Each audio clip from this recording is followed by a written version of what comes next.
Yet another Premier League weekend has nearly drew to its conclusion. There's been twists and turns, and there's been some nearly twists and nearly turns along the way as well. It's been an intriguing weekend of Premier League action, and Josh is here with me to recap it all. How are you, mate? Well, good, thank you. How are you? Not too bad. I've got a report that Sean is in a dark room somewhere after his Spurs side got rather demolished by 3-0 away at Nottingham Forest. No, Sean couldn't be with us tonight, so we will see him next week. We're going to start yesterday in a rather, some could say, uneventful day of football until we got to the latter stages. We'll get to that later. But first of all, 5-goal thriller at Turf Moor, which is not something I expected to say. I predicted 0-0 in this game. How wrong was I? Burnley 2, Fulham 3. Josh, week by week, it looks like Burnley are more and more down and Fulham are more and more pulling away from the pack. Yeah, 100%. I think this was sort of a must-win for Burnley. First of all, quite a bizarre game to put 5:30 on a Saturday. I know. Not too sure why. This is just the most 3 o'clock Saturday game ever. Yeah. And then I think Everton, Chelsea, Liverpool, Brighton was on 3. But anyway, it actually was quite a decent game in the end with 5 goals. I think that's something like 6 or 7 losses in a row now for Burnley. It is looking pretty bleak for them. They had a good start, and after 10 games, they had about 16, 15, just outside the bottom 3. But I think since the Wolves away 3-2 about 7 or 8 weeks ago now, I think they've lost every game, and it's slowly looking more and more bleak for them. They fell behind quite early for sure. Its first few minutes. I think it was Harry Wilson who scored. They got themselves back level over Chukwue.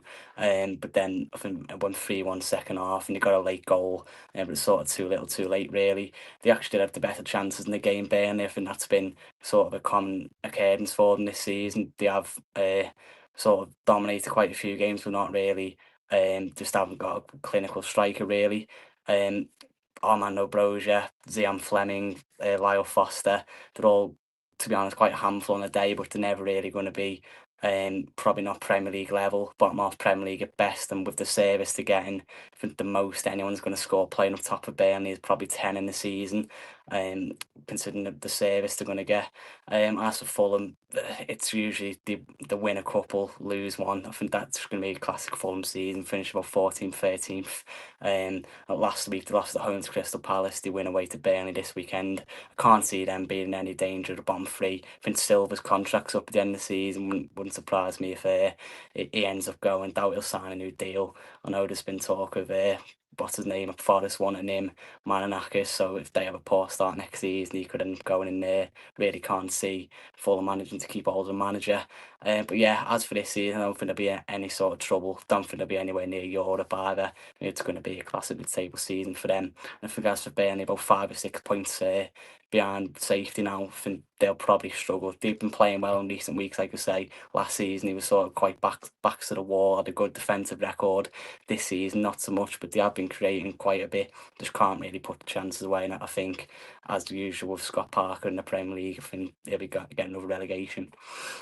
Yeah, you make a good point in the sense of after 5 or 6 games, people were starting to go, okay, right, Burnley might actually do something this season. And back, they fell into their normal path of lurking and lingering down there. And it looks like they could drop, which at the moment I'm pretty thankful they're pretty poor. And Fulham, as you said, are just being Fulham as they normally are. Now, you've got a Wolves top on tonight, Josh, and we're next going to go to the Emirates, Arsenal 2.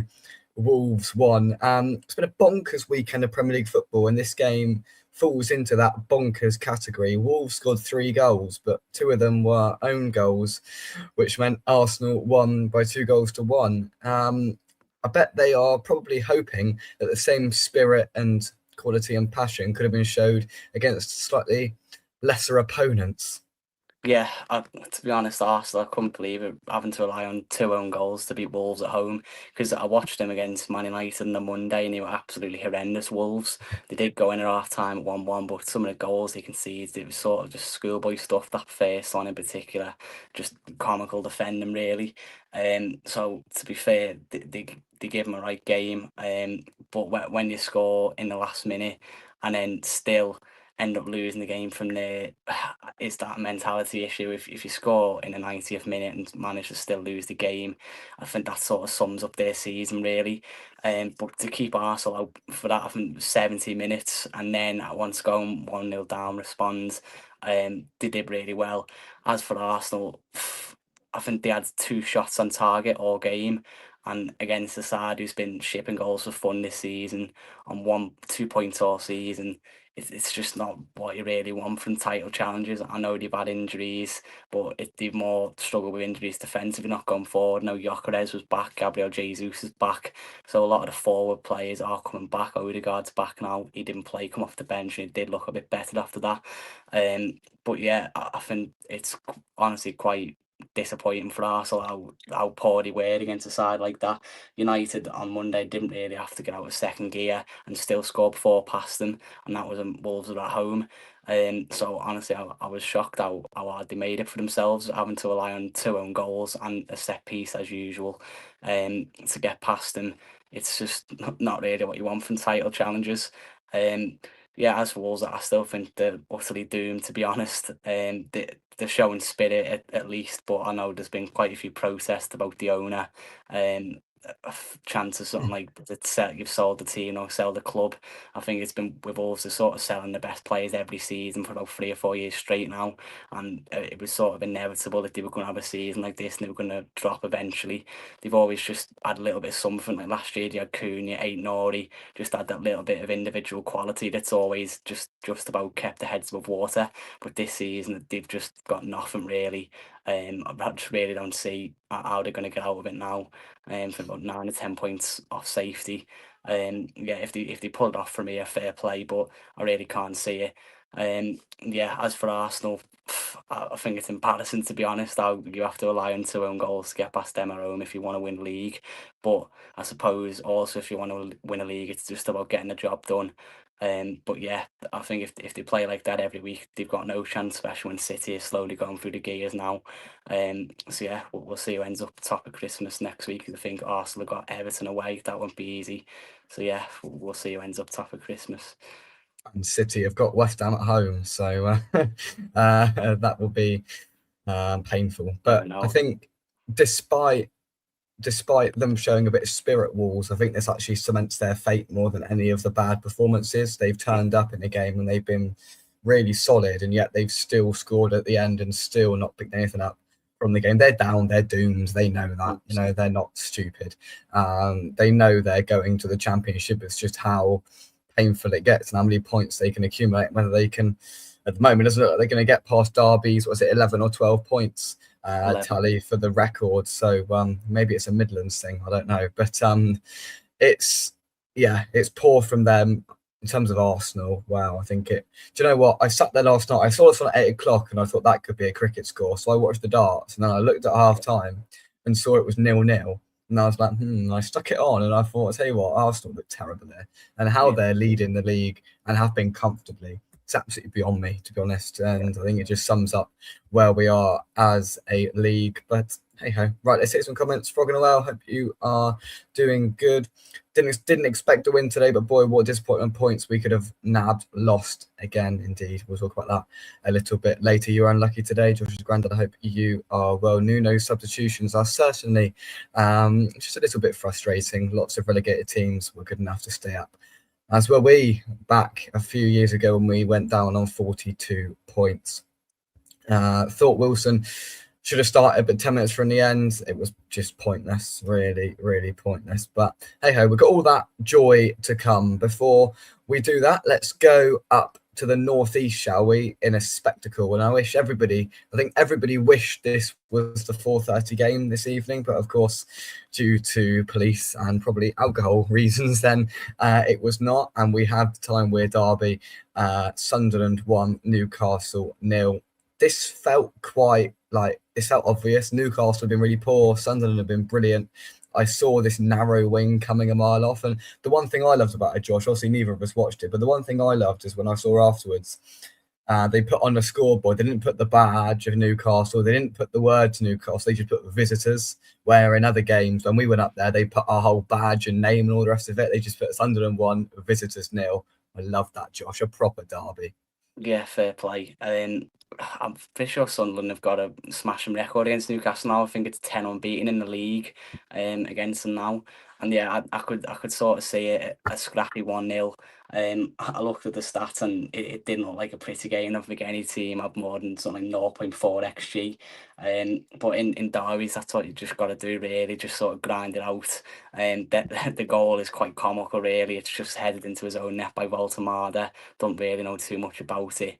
Um, but yeah, he couldn't care less really. If you're a Sunderland fan, I think that takes him back into the top eight now.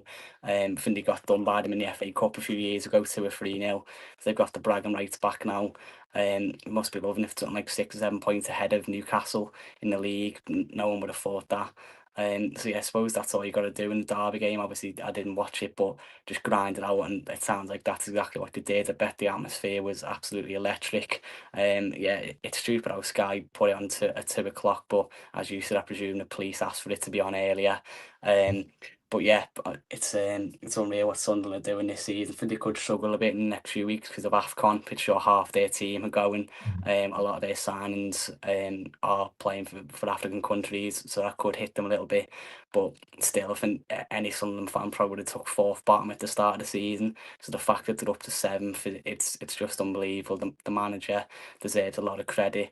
Granit Xhaka has probably been the sign of the season, to be honest, the middle of the park for them. Even some of the players who sort of weren't as high profile, like Nordi Mukiele, he signed it right back, something like £8 million, absolute steal. A good fantasy football bargain as well, something like 4 million, gets a few clean sheets. Um, they, it's a very different team from the Championship. Pretty sure only 2 or 3 of the starting 11 were there when you're in the Championship, but either way, they probably sort of had no choice with that team coming from the Championship but to spend.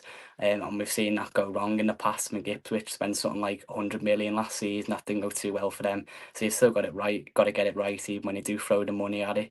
And Sunderland certainly have. And it is good to see a big club like them doing well up in the top eight of the Premier League. And for Newcastle, I know they're doing well in Europe, but they're having a bit of a nightmare this season. I think they'll get it right in the end, probably still finish in the top eight. But I think they've had to tweak the system quite a lot with Isak going to suit Voltamada. Sort of, he's not as much a striker who's going to run in behind. I'm pretty sure he played the 10 a lot for Stuttgart last season.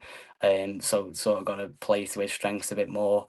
Can't be as much of a high pressing team either. So I think that's sort of that's not ideal. They've had to completely change the whole system sort of to suit Voltamada, even though he has been one of the better players. But yeah, I do think they'll get it right eventually. But as for Sunderland, it's definitely a surprise package of the Premier League, and it is good to see them doing so well. I don't think people are talking about Sunderland quite as much as they should be. I mean, it's pretty understated where they are. If you just said to any Sunderland fan that 11 days off of Christmas, they'd be level on points with a Champions League spot if it goes to 5 again this season. Crucially for them, they're 4 points above Newcastle now. They're above Manchester United. They're above Tottenham. They are level on points with Liverpool. And they are just 10 points off the top just around the corner from Christmas. I mean, it is bonkers, right? And I think it's not quite being spoken about enough how amazing a job Labrie has done at Sunderland. And we were up there on the opening day of the season and they beat us 3-0 comfortably. Back then we were thinking that is a dreadful result. And now it's probably not looking as bad as it once was because they have been a unit. They have taught every single promoted team a lesson in how to do it and how to spend money and how to sustain yourselves in the Premier League. Where we were sitting here towards the back end of last season, Josh, talking about, are the 3 going to go straight back down? The gulf between the Championship and the Premier League is so vast. No one's really going to have a chance. Sunderland have rocked up and they have silenced everybody.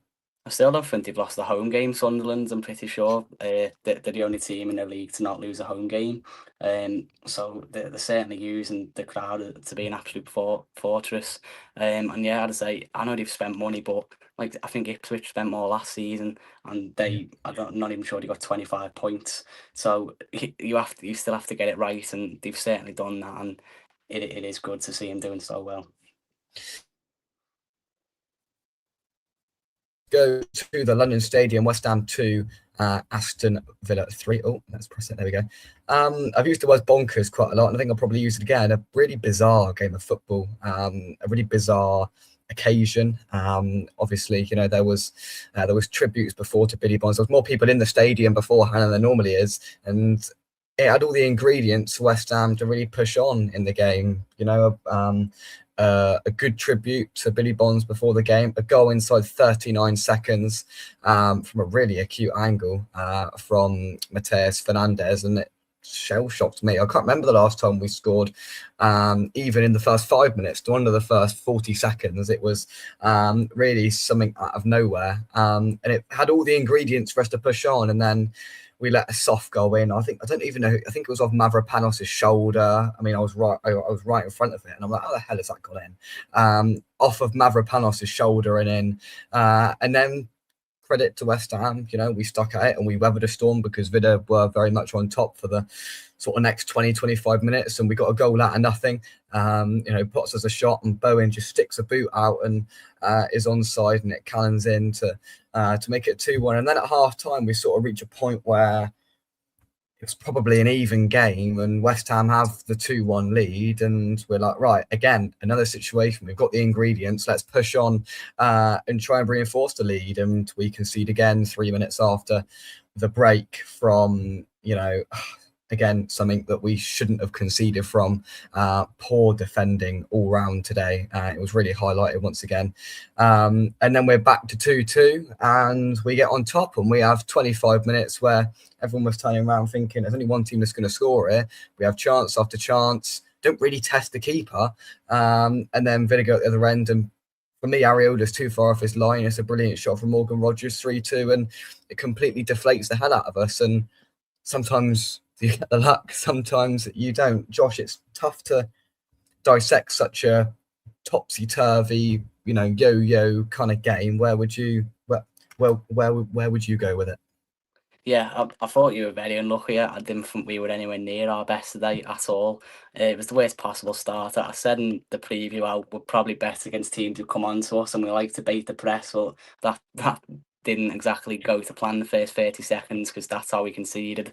Esdi Condor is usually a very good ball player, good at keeping the ball for us. Just lost it in the worst of areas, and to be fair to Fernandez, it was a great finish from that angle. So quite the worst possible start really. And then with the Spans, I wouldn't even say that great. To be honest, it was quite a lucky goal. At first, thought it was a great header from Watkins, and then that's what I thought. It was right in front of me. I thought great header, and then I realised it came off his shoulder. Yeah, Mavropanos, he completely knocks Watkins off balance, but then just forgets to deal with the ball, and he doesn't really know much about it, and it goes in. And then after that, I thought we controlled the game very well, but we still created very little. As I say, we dominated the ball, but couldn't create much. And then sort of towards the end of the first half, we conceded the goal, and then I think at half time we'd only have one shot.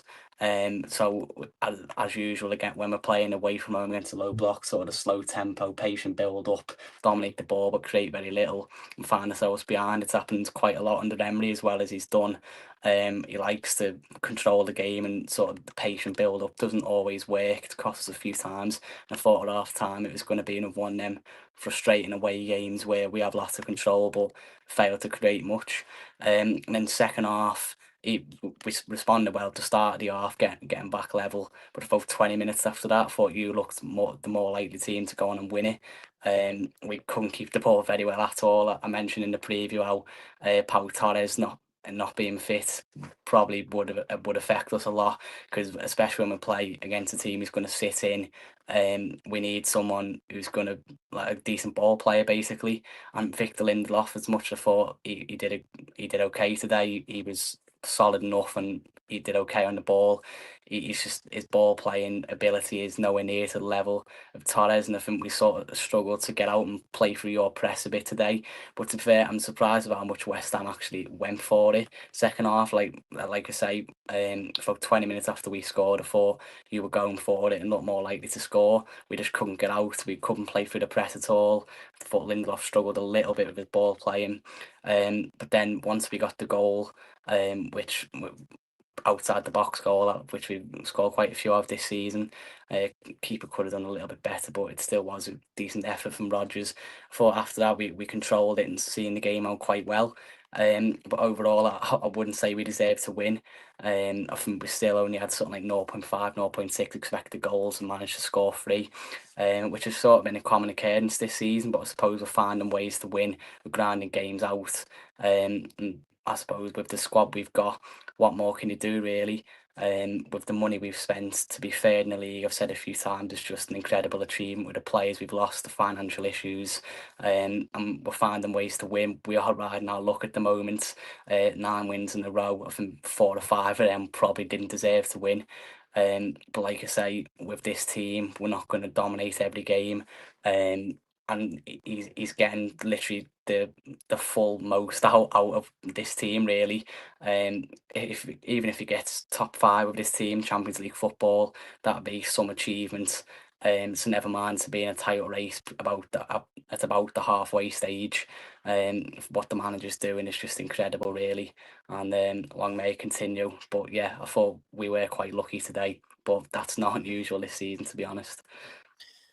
It's just it was tough. I mean, as soon as the third goal went in, Villa controlled it. It deflated the hell out of us. That was sort of it at that point, and it just sort of summed everything up from a West Ham point of view. It was like we were a lot better than we have been.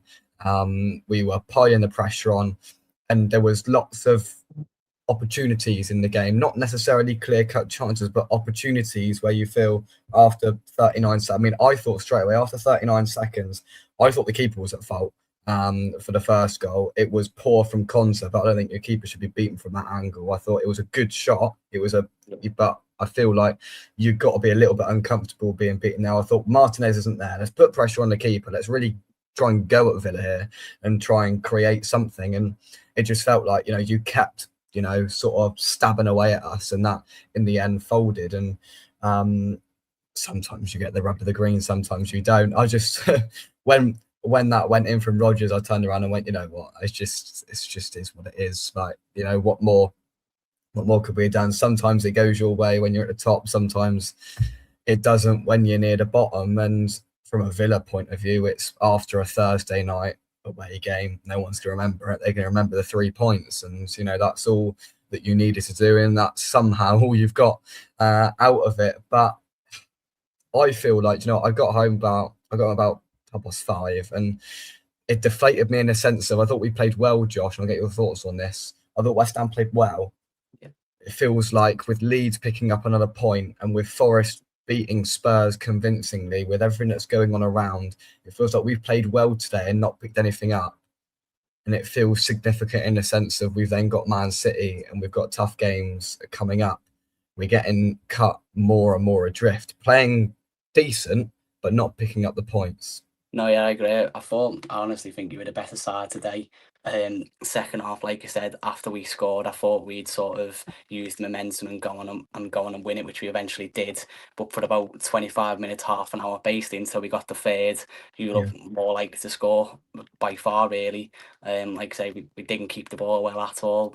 Your press was causing us serious issues. We couldn't play through it. We couldn't get out, which we're usually quite good at. But we just couldn't get out really.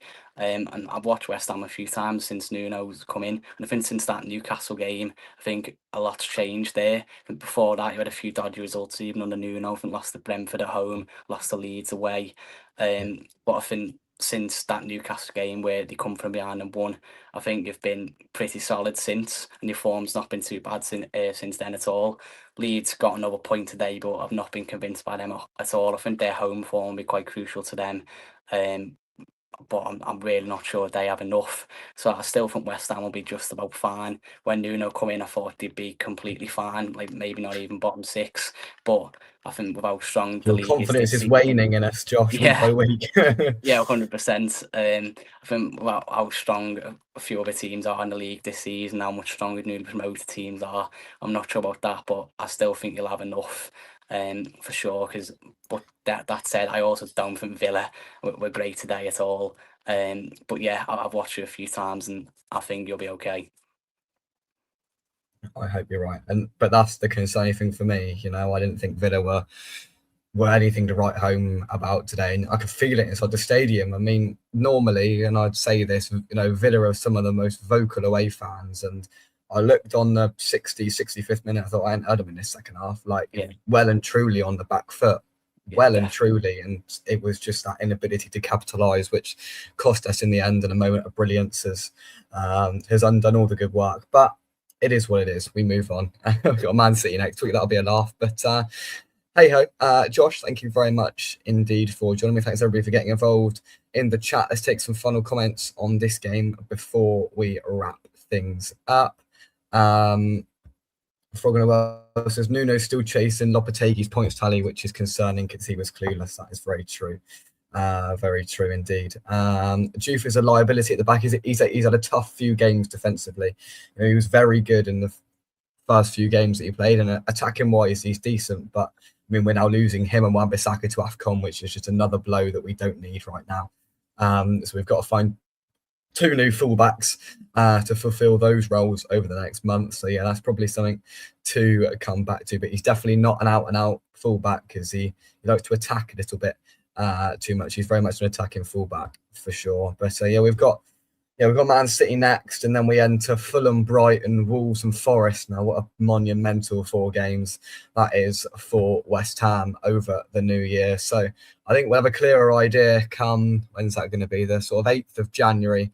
After that weekend, we will have a clearer outlook and landscape of how things are going to be. But Josh, I will see you next week for our final roundup show before Christmas. Who have you got next week?